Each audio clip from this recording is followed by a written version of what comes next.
പ്രിയമുള്ള വിദ്യാർത്ഥികളെ, നാളെ വിദ്യാഭ്യാസ ബന്ദ് പ്രഖ്യാപിച്ചിരിക്കുകയാണ്.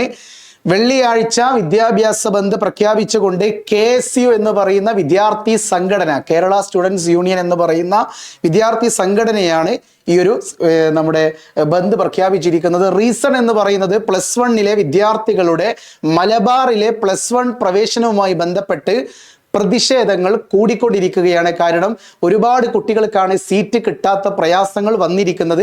അത് നിങ്ങൾക്കറിയാം. ഓൾറെഡി 10ാം ക്ലാസ് കഴിഞ്ഞ കുട്ടികൾക്ക് ഓൾറെഡി അറിയാം, വിചാരിച്ച സ്കൂളുകളിലും കോഴ്സുകളിലും കിട്ടാത്ത അവസ്ഥയാണ് നിലവിലുള്ളത്. പോലീസ് KSU പ്രവർത്തകർക്കെതിരെ ക്രൂരമായ അതിക്രമം നടത്തിയതിനെ തുടർന്നാണ് വിദ്യാഭ്യാസ ബന്ദ് പ്രഖ്യാപിച്ചിരിക്കുന്നതെന്ന് KSU ജില്ലാ കമ്മിറ്റി പ്രസിഡന്റ് VT സൂരജ് അറിയിച്ചിരിക്കുകയാണ്.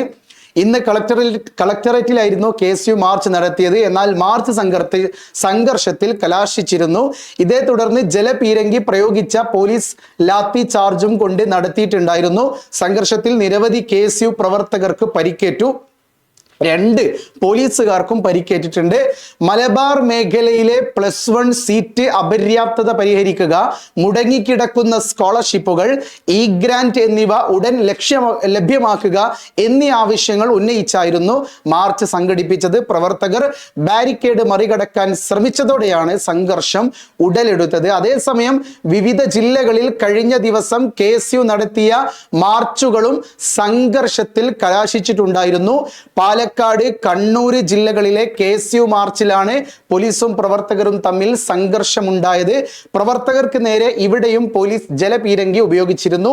കണ്ണൂരിൽ ഒരു വിഭാഗം പ്രവർത്തകർ റോഡിൽ കുത്തിയിരുന്ന് പ്രതിഷേധിച്ചിരുന്നു. അറസ്റ്റ് ചെയ്ത് നീക്കിയവരെ കൊണ്ടുപോവുകയായിരുന്ന പോലീസ് വാഹനം തടയാനും പ്രവർത്തകർ ശ്രമിച്ചിരുന്നു. പാലക്കാട് ജില്ലയിൽ ബാരിക്കേഡിന് മുകളിൽ കയറിയും KSU പ്രവർത്തകർ പ്രതിഷേധിച്ചിട്ടുണ്ട്. മലബാറിൽ കൂടുതൽ +1 ബാച്ചുകൾ അനുവദിക്കണമെന്ന് ആവശ്യപ്പെട്ട് നടത്തുന്ന സമരത്തിന്റെ ഭാഗമായി കഴിഞ്ഞ ദിവസം Kozhikode higher secondary regional deputy ഡയറക്ടറെ KSU പ്രവർത്തകർ ഉപരോധിച്ചിട്ടുണ്ടായിരുന്നു. അതേസമയം മലപ്പുറം ജില്ലയിലും വ്യാപക സംഘർഷമാണ് KSU മാർച്ചിൽ ഉണ്ടായത്. പ്രവർത്തകർ വിദ്യാഭ്യാസ ഡെപ്യൂട്ടി ഡയറക്ടറുടെ ഓഫീസിലേക്ക് തള്ളിക്കയറുകയും ഉപരോധിക്കുകയും ചെയ്തു. തുടർന്ന് പ്രവർത്തകരെ പോലീസ് ബലം പ്രയോഗിച്ച് അറസ്റ്റ് ചെയ്ത് നീക്കുകയായിരുന്നു. MSF പ്രവർത്തകർ RDD ഓഫീസ് പൂട്ടി പ്രതിഷേധിച്ചിട്ടുമുണ്ട്. +1 പ്രവേശനത്തിനുള്ള 3ാം അലോട്ട്മെന്റ് പിന്നിട്ടപ്പോൾ മലപ്പുറം ജില്ലയിൽ അപേക്ഷ നൽകിയ 32,366 കുട്ടികൾക്കാണ് നിലവിൽ സീറ്റില്ലാതെ പുറത്തു നിൽക്കുന്നത്. ഇനി 44 മെറിറ്റ് സീറ്റുകൾ മാത്രമാണ് ഒഴിവുള്ളത്. ബാക്കി വിദ്യാർത്ഥികൾ പണം നൽകി പഠിക്കേണ്ടി വരുന്ന സാഹചര്യത്തിലാണ് KSU DDE ഓഫീസിലേക്ക് തള്ളിക്കയറിയതും ഉപരോധിച്ചതും. 15ഓളം KSU പ്രവർത്തകർ മാത്രമാണ് സമരത്തിൽ ഉണ്ടായിരുന്നത്. എന്നാൽ 100 കണക്കിന് പോലീസുകാർ DDE ഓഫീസിന് സംരക്ഷണം ഒരുക്കിയിരുന്നു. പ്രതിഷേധിച്ച KSU പ്രവർത്തകരെ ബലം പ്രയോഗിച്ച് അറസ്റ്റ് ചെയ്യാൻ ശ്രമിച്ചതാണ് സംഘർഷത്തിനിടയാക്കിയത്. എല്ലാ ദിവസവും DDE ഉൾപ്പെടെയുള്ള വിദ്യാഭ്യാസ ഓഫീസുകളിലേക്ക് പ്രതിഷേധം സംഘടിപ്പിക്കാനാണ് KSU തീരുമാനിച്ചിരിക്കുന്നത്.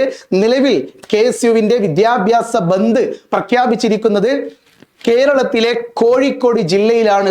കോഴിക്കോട് ജില്ലയിലെ എല്ലാ കുട്ടികൾക്കും ക്ലാസ് നാളെ ഉണ്ടാവുമോ എന്ന ചോദ്യത്തിന് നിങ്ങൾ മനസ്സിലാക്കേണ്ടത് ഇത് എന്തല്ല, ഇതൊരു അവധിയല്ല, ഇതൊരു ബന്ദ്, മാസ് ബന്ദ് എന്ന് വേണമെങ്കിൽ പറയാം. കേരളത്തിലെ 10ാം ക്ലാസ് കഴിഞ്ഞ് +1 കാലെടുത്ത് വെച്ച കുട്ടികളുടെ പ്രയാസങ്ങളും പ്രതിസന്ധികളും വേദനകളും പ്രശ്നങ്ങൾക്കുമൊക്കെയുള്ള പരിഹാരങ്ങളല്ല, ഇതിനുള്ള പരിഹാരങ്ങൾ ഗവൺമെന്റിനെ കണ്ണ് തുറന്ന് കാണിപ്പിക്കുവാനുള്ള നടപടിക്രമങ്ങളാണ് KSU നിലവിൽ ചെയ്തുകൊണ്ടിരിക്കുന്നത്. അതുകൊണ്ട് തന്നെ കേരളത്തിലെ നിലവിൽ ഹയർ സെക്കൻഡറി പഠിക്കുന്ന +2 വിദ്യാർത്ഥികൾക്കൊക്കെ ആ ഭാഗത്ത് കോഴിക്കോട് ജില്ലയിലെ നിങ്ങളുടെ സ്കൂളുകളുടെ ഭാഗത്ത് KSUവിന്റെ ഏകദേശം കോഴിക്കോടിലും മലപ്പുറത്തൊക്കെ KSU വളരെ ശക്തമാണ്. അതുകൊണ്ട് തന്നെ KSU കേരള സ്റ്റുഡൻസ് യൂണിയൻസ് വന്നിട്ട് നിങ്ങളെ ക്ലാസ് ഉണ്ടെങ്കിൽ പോലും നിങ്ങൾ എന്ത് ചെയ്യും, അവിടെ നിന്ന് പുറത്തേക്ക് വിട്ടിട്ട് അത് ബങ്കാക്കി മാറ്റും. മീൻസ് ക്ലാസ് ഉണ്ടാവില്ല എന്ന് വേണമെങ്കിൽ പറയാം. ഇത് കോഴിക്കോട് ജില്ലയിൽ മാത്രമാണ് നാളെ KSU വിദ്യാഭ്യാസ ബന്ദ് പ്രഖ്യാപിച്ചത്. മറ്റ് ജില്ലകളിൽ ഉണ്ടോ ഇല്ലെന്നുള്ളത് വരും സമയങ്ങളിൽ നമുക്ക് മനസ്സിലാക്കാം. ഏറ്റവും പ്രധാനപ്പെട്ട ഒരു ലക്ഷ്യം +1 സീറ്റിന്റെ പ്രശ്നങ്ങൾ പരിഹരിക്കാൻ വേണ്ടിയിട്ടാണ്. അതുകൊണ്ട് തന്നെ പ്രിയപ്പെട്ട വിദ്യാർത്ഥികൾ സഹകരിക്കുകയാണെങ്കിൽ വലിയൊരു മാറ്റം തന്നെ ഒരു ദിവസം സ്കൂളുകളിൽ കുട്ടികൾ എത്താത്തപ്പോൾ ഉണ്ടാകുന്ന ഒരുപാട് നഷ്ടങ്ങളുണ്ട്. ആ നഷ്ടം ഗവൺമെന്റിനാണ് ഉണ്ടാവുക. അതുകൊണ്ട് വിദ്യാർത്ഥികൾ ഇത് മനസ്സിലാക്കി വെക്കുക. തീർച്ചയായിട്ടും ഇതിന്റെ അപ്ഡേറ്റ് നിങ്ങളിലേക്ക് വരുന്ന മുറയ്ക്ക് അറിയിക്കുന്നതായിരിക്കും. നാളെ കേരളത്തിൽ കോഴിക്കോട് ജില്ലയിലെ സ്കൂളുകളിൽ വിദ്യാഭ്യാസ ബന്ദ് പ്രഖ്യാപിച്ചിരിക്കുകയാണ്. അങ്ങനെ വരുമ്പോൾ കോളേജുകൾ ഇതിൽ ഉൾപ്പെടുമോ എന്നുള്ളത്, ഇതൊരു കോളേജുമായി ബന്ധപ്പെട്ട ഒരു വിഷയമല്ല, എന്നാൽ ഹയർ സെക്കൻഡറിയുമായി ബന്ധപ്പെട്ട ഒരു വിഷയമാണ്. എങ്കിലും ഹൈസ്കൂളുകളെയും ഇത് ബാധിക്കാനുള്ള സാധ്യത വളരെ കൂടുതലാണ്. നമുക്ക് എന്ത് സംഭവിക്കും എന്നുള്ളത് നാളെ കാലത്ത് നിങ്ങൾ സ്കൂളിൽ പോയതിനു ശേഷം അവിടെ എന്തെങ്കിലും പ്രശ്നങ്ങൾ ഉണ്ടാവുകയാണെങ്കിൽ മാത്രമേ നമ്മൾ അറിയുകയുള്ളൂ എന്ന് പ്രിയപ്പെട്ട കുട്ടികൾ മനസ്സിലാക്കുക. തീർച്ചയായിട്ടും കൂടുതൽ അപ്ഡേറ്റുകളുമായി നിങ്ങളുടെ മുമ്പിലേക്ക് വരുന്നത് വരെ ഇറ്റ്സ് മീ എം സൊല്യൂഷൻസ്. ഇനി എന്തിന് വേറെ സൊല്യൂഷൻസ്. ബൈ.